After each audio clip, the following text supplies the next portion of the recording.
شوف شنو وقع اليوم. خبر نزل بحال الصدمة على جماهير اف سي برشلونة. الجوهرة الشابة، اللاعب اللي قلب الموازين هذا الموسم، لامين يامال، تعرض لإصابة مفاجئة.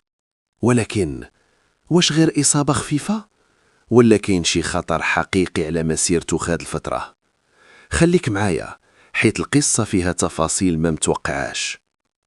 شنو وقع بالضبط؟ اليوم في واحد الحصة تدريبية عادية، كل شي كان دايز مزيان، حتى فجأة لامين يامال كيحس بألم وكيوقف اللعب مباشرة. الطاقم الطبي تدخل بسرعة واللاعب خرج من التدريب، وهنا بدا القلق الحقيقي. ماشي غير حيت خرج، ولكن الطريقة اللي خرج بيها خلت الشك يكبر. تفاصيل الإصابة. حسب أول المعلومات، الإصابة كاينة في عضلة الفخذ. هذا النوع من الإصابات كيبان بسيط في الأول، ولكن في الحقيقة يقدر يتحول لمشكل كبير إلى ما تعالجش مزيان. ولكن انتظر، كاين واحد التفصيل مهم. الطاقم الطبي ما عطاش تقرير رسمي مفصل دابا، وهذا كيخلي الوضع غامض شوية. علاش هذا الخبر مهم؟ باش نكونوا واضحين، لامين يامال ماشي لاعب عادي. هذا الموسم كان واحد من أخطر اللاعبين في الهجوم ديال برشلونة.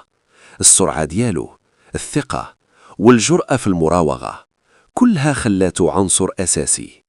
والمشكل، الإصابة جات في واحد التوقيت حساس بزاف. التوقيت صعيب.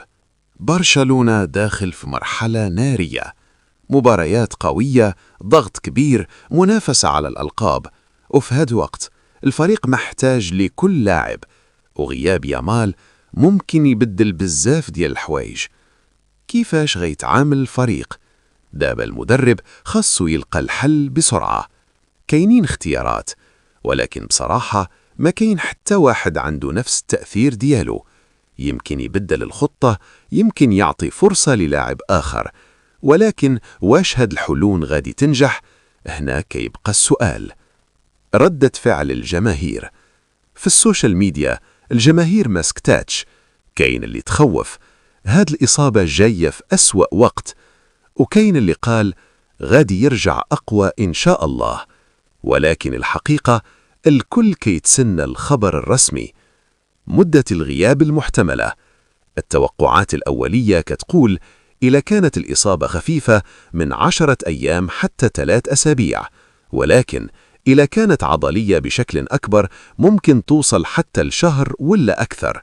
وهنا المفاجأة، كاين احتمال أن اللاعب يرجع بسرعة إلا التعافي دار بشكل ممتاز. ولكن اللي ما كانش متوقع أن الغموض ما زال مسيطر على الوضع. حتى دابا ما كاين حتى تأكيد رسمي واضح، وهذا كيخلي جماهير بين القلق والأمل. قل لي بصراحة، واش كتشوف أن اف سي برشلونة يقدر يكمل بنفس القوة بلا يامال، ولا هادي حسوا بالفراغ ديالو؟ أكيد تابعتي الأداء ديالو وكان واضح الفرق من اللي كيلعب. الخاتمة، تشويق للنهاية. في الأخير إصابة لامين يامال خلات بزاف ديال التساؤلات، والأيام الجاية هي اللي غادي تكشف الحقيقة كاملة. ولكن حاجة واحدة مؤكدة، القصة ما سالتش هنا. يمكن تشوفوا رجوع قوي، يمكن تكون مفاجأة أخرى. دير لايك وخلي لي تعليق ديالك. واش هاد الإصابة غادي تأثر على برشلونة؟ أحيط القادم